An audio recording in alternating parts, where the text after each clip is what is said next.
Well, these liberals like Scott Goldberg want to take away your cheeseburger. Scott Goldberg, ABC News correspondent, good morning with a brand new study. First of all, good morning, Scott Goldberg. I'm hanging up. You know, that is so... That is so you guys, I know you're following me on Twitter. What does it say right there in my bio, like right under ABC News correspondent? It says, I eat steak. I am a proud beef eater. I am just telling you what's in this study. I am not endorsing it in any way. All right, good. Now, with that out of the way, what does this study actually say? Okay, well, since we have to talk about it, it's published in the Proceedings of the National Academy of Sciences. It's done by a physics professor, an environmental physics professor at Bard College in New York, comparing beef production to pork, poultry, eggs, or dairy. And this study says that beef production is so much worse for the environment than any of that other stuff because of what goes into raising the cattle and the fact that these cattle are releasing a lot of methane and greenhouse gases that I think we've talked about before. I didn't know cows burp so much. Well, burp and flatulate, I guess, right? They have complicated digestive systems, apparently, that aren't doing the environment any favors. But, I mean, it's not just that. It's the nitrogen runoff from fertilizer that pollutes water. Fertilizer is used to grow the corn that feeds cows. And then it takes a lot of irrigation for water. 28 times the amount of land is used for cattle to graze compared to all of these other types of animal protein. So you put all of that together, and a lot goes into putting that steak on your table. Much has been made about the methane that cows produce. And there's been those great stories about how government studies have spent millions of dollars trying to study and capture how much methane a cow produces. But in some circles, it actually makes sense because methane is a greenhouse gas, and if they're excreting all this methane gas, it could be a problem, no?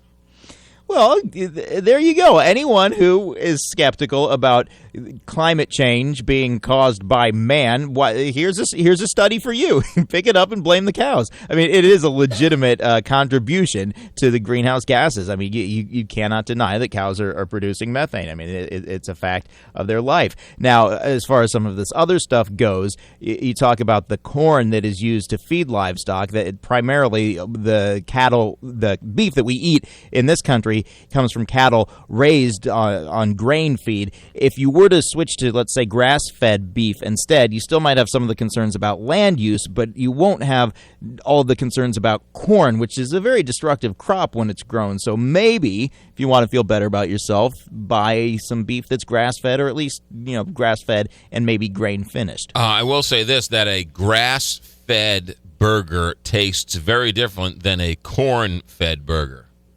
Oh, it does. And if you want the nice marbling in your meat that we really seem to enjoy in steaks in this country, you need to add a little grain to it. So, yeah, I mean, it's a dilemma. But, we've talked also in the past about the price of beef going up. A lot of it has to do with the rising cost of grain because of drought. But it doesn't seem to affect American consumption of beef, even with these higher prices. It's become a staple of our diet. So are we just willing to go along with the consequences of eating beef like we did with SUVs for so many years? I guess we'll see if this study makes a difference. Scott, what is the beef industry saying about this? They have a beef with this study, Kelly. The National Cattlemen's Beef Association calls it a gross oversimplification of the complex systems that make up the beef value chain. Probably for some of the things I just talked about that not all cattle are raised and fed the same way, but they just think that this study does not go deeply enough into the production of cattle. All right, Scott Goldberg, if you had your choice of a hamburger, what kind of hamburger would you have? As far as toppings or just in general, kind of beef? If you were to come over to the house and I was going to make you a hamburger, and I said, what kind of hamburger do you want? What would you tell me to make for you?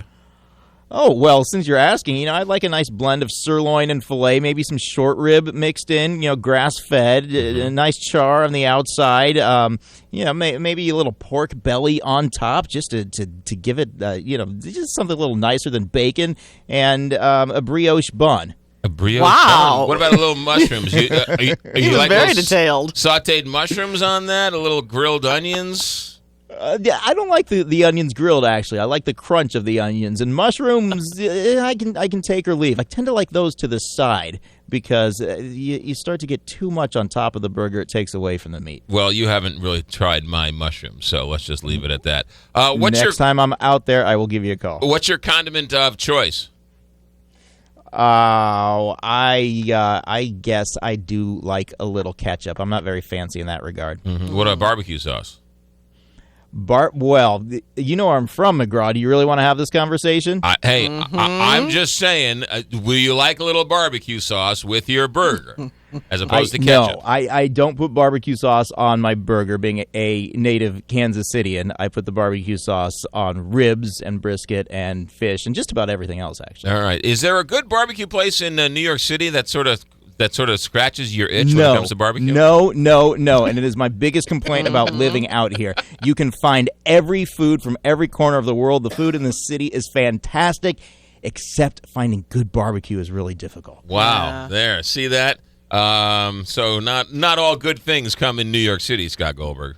It's amazing. That might be my one, well, not my one. That's going to be my top complaint about living here. That and David Blaustein, I guess, right? What are you talking about? Scott Goldberg. Scott, thanks for checking in. Have a good day. Thanks, guys. You got it. 7:57 here, Big 550.